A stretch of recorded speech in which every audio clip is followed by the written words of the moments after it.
On to topic number 3 for the night. It's a sad one for me. It's a very disappointing one for me. Everybody remember how stoked I was to go see Black Sabbath? Probably mentioned it at least a couple times in the last few podcasts. Like, yeah, going to see Sabbath soon. Gonna be fucking cool. Gonna go watch Sabbath. Yeah, they're gonna be playing fucking Rogers Arena. Ozzy's gonna be there. Gonna be fucking fantastic. Yeah, so Ozzy was sick for a little while. They wound up canceling a few shows in Alberta, and unfortunately the one here. No, I shouldn't say canceled, postponed, just not with any definite time yet. Don't know when that's going to be happening. So, I was really, really stoked to go see the show. I have been, a fan of Black Sabbath since before I can actually remember, because my, to a lesser extent my dad, but to a greater extent his brother, Sabbath fans. Alright.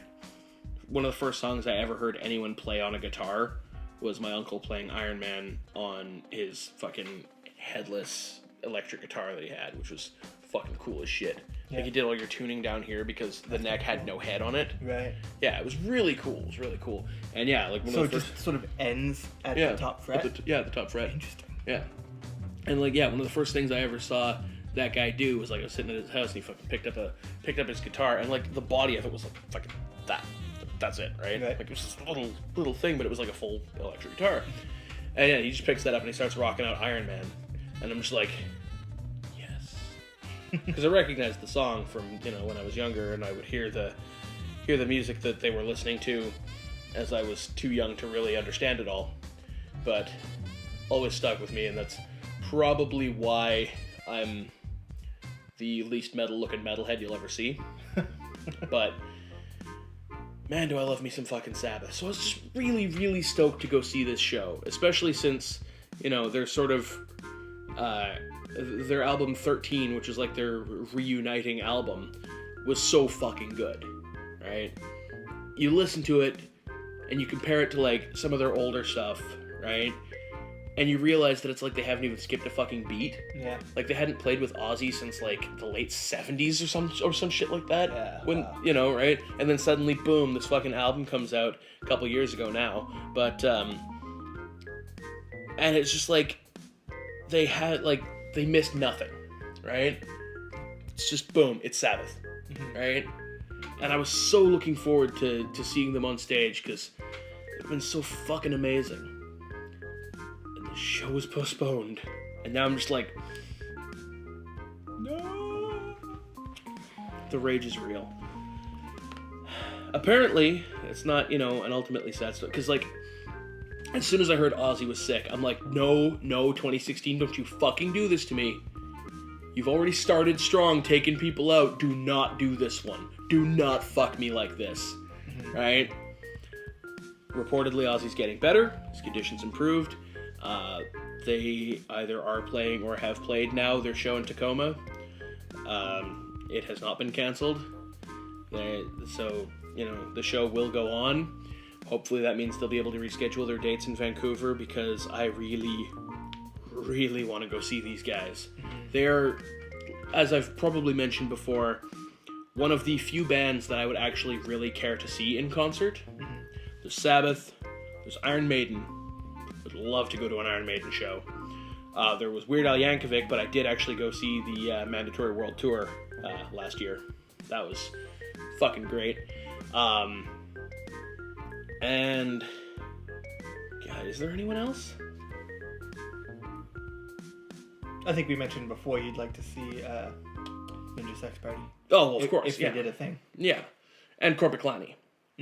Korpiklani as well. They're a Finnish folk metal band that I've been listening to since the early 2000s that always bring a smile to my face. And Ailstorm. I'd go see Ailstorm, because that'd probably be a fucking gong show. Yeah. Yeah. Everybody would be shit-faced. They have beer on tap and fucking liquor on tap on stage for the band. Oh, yeah. You see Chris Bowes fucking walk up at one point. I was watching it was a DVD of one of their concerts in, I think, Australia. And you see him walk up and he's like, "Have you seen this?" Fucking takes a cup, hits a thing. You push a button. and alcohol comes out. It's one of the greatest inventions of humankind. Right? Just fucking swings it back. It's like, yes. So yeah, that'd be a fucking insane show. That'd be pretty nice too. But no, for like, you know, proper like fucking old school fucking rock and metal outfits, the only ones I really want to see are Sabbath and Iron Maiden. Oh, also I'd love to go see Roger Waters or a, you know, reunited as much as they can Pink Floyd. Yeah. You know, like, those would be okay too. But primarily, man, fucking Sabbath and Iron Maiden. And I know Iron Maiden's going to be playing another show out here sometime soon anyways, because they did another album last year, Book of Souls. It's good. It's actually very good. It's fucking proper Iron Maiden, so. That's cool. Yeah. It's always good when people can come back and do it right. The thing is, though, Iron Maiden never really left. I guess. Like, they've always been releasing stuff. It's just, some of it has just fallen way below the radar. Right? But, yeah, so every time they come out with something new, it's either, yeah, we've heard this before, or fuck yeah, they're back in form, yes. I love how they do their covers with, was it Eddie? His name? Mm-hmm. Yeah. I like the continuous sort of like the continuity of Eddie. Yeah. I dig that. That's pretty fucking great. I learned a couple of years ago, it was a shock to me. Okay. That my mom is like a hardcore Christian. She's a devout Christian, and she is a piano teacher. She digs her classical music, and she told me she used to listen to Sabbath. Nice. Yeah, I was like, what happened? Yeah. Yeah, she married my dad, who is all about country, so that happened. What are you looking at? No, I was just gonna see if I could call up a track listing of Book of Souls so I can remember. It's been a while since I heard it, so I wanted to bring up a track listing to see if there's any ones that I wanted to go listen to, like as soon as we're done. But whatever, I'm just gonna go fucking listen to the album. You never did find me a. You were supposed to find me an album of Megadeth. Oh yeah, hey, that's right too. You never did. Fuck, I forgot all about that. You're a terrible friend. I know, I'm bad.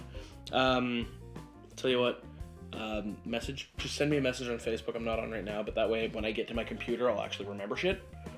But, I mean, between segments or something like that, whatever. Where was I? So yeah, basically, the long story and side questing short, super unimpressed with, the fact that Ozzy got sick and it meant I missed a show. It's scary when people like Ozzy get sick. Yes, yeah, especially in a year that's already been so big on fucking taking people out, like already trying to outdo last year where we lost so many fucking legendary people.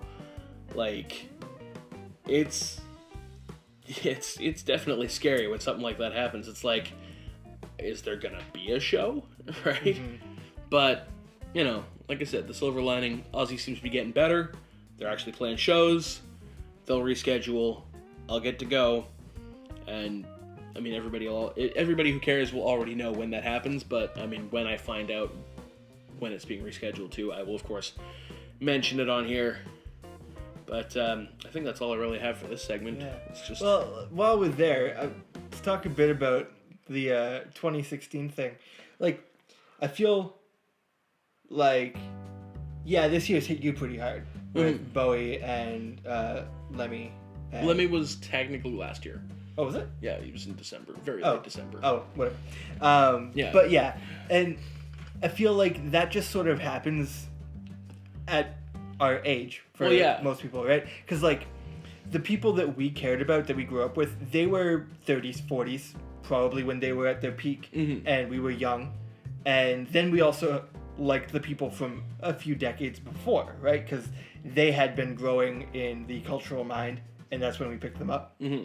Now those people are turning 60, 70, 80, and they're dying, and that's normal for people at our age. And I think probably last year, 5 years ago, the people who were 5 years younger than us were feeling that too. Yeah. And well, yeah, it's definitely a generational cycle, thing. And I think people around our age do experience the loss of the icons that they loved, and I think it's really normal for people between like 26 and 35 to experience that. Yeah. And it's a weird cultural thing. I'm out of Coke. That's okay. I've been out of Coke the entire show. Technically, I have been too. It's diet. So well, I had some when I got home because there was still a little bit in the bottle left because Ben hadn't drank it all. Oh, that's right. Wow, we had a 2-liter left last night. Yeah, we did. Huh. Yeah. Thanks, Ben. That dude has a Coke problem. Tell you what. Yeah. We buy like a Costco flat of fucking Coca-Cola. 3 days later, it's gone. I've had like 5. You know, like where the hell did it all go? And there's Ben whistling off to the side. You know, but yeah, no, it's definitely like, you know, last year, this year, probably next year too. You know, more people that as we grew up we gave a shit about are gonna be passing on because, you know, they're old or they're ill or whatever, right? Yeah. It's still just kind of it fucking sucks, man. Yep. It just sucks, you know. But the ones that really hit are the ones that aren't expected. Yeah. Right? Like Dave Mirra. Wait, he died? Yeah, like a couple days ago. I didn't know that. Fucking BMX X Games dude, yeah. Dave Mirra. Yeah. Fucking, he was like 41, you know. A guy, I never, like, the people who have died this year, I haven't really had much of an attachment to.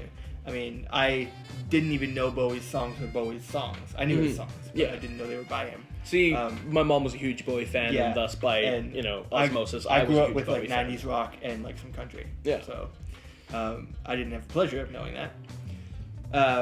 But a guy I kind of cared about is it's a weird story. Let me tell the story. I'm down with the story. Weird and obscure. So Dashboard Confessional, when I was in high school, it was one of my favorites. Pretty much like early 2000s emo. That's my thing. Yeah. And he was a big part of that.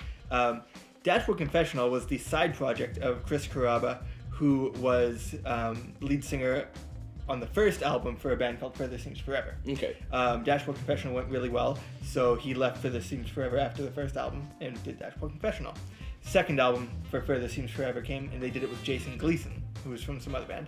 It's my favorite of the Further Seems Forever albums. Okay. Then he left, I think a drug problem or something, I don't know. Usually drug problems. Yeah. He left, and then a guy named John Bunch came. Probably the worst album of the three, but it's not terrible or anything. I really like some of the songs, but it's just not the strongest album of the three. And that guy died a couple days ago. He's 45. And it was really strange. Yeah, it's like I said, I mean, there's one side to it that is the generational thing where these people, they're getting old and they're leaving us now, right?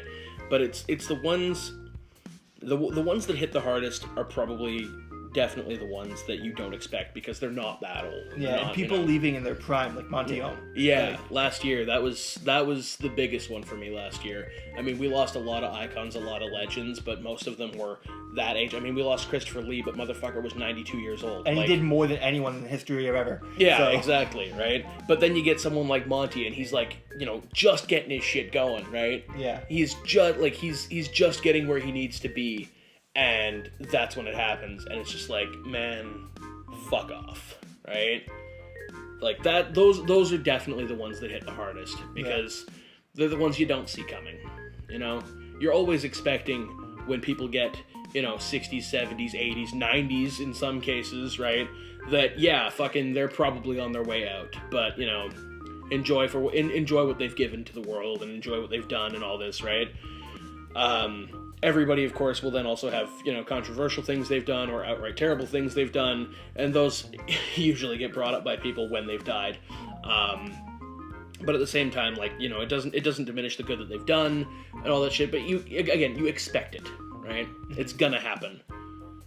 But you know, for people like Monty Ohm, like Dave Mirra, you know, like you don't see that coming. Yeah. Right.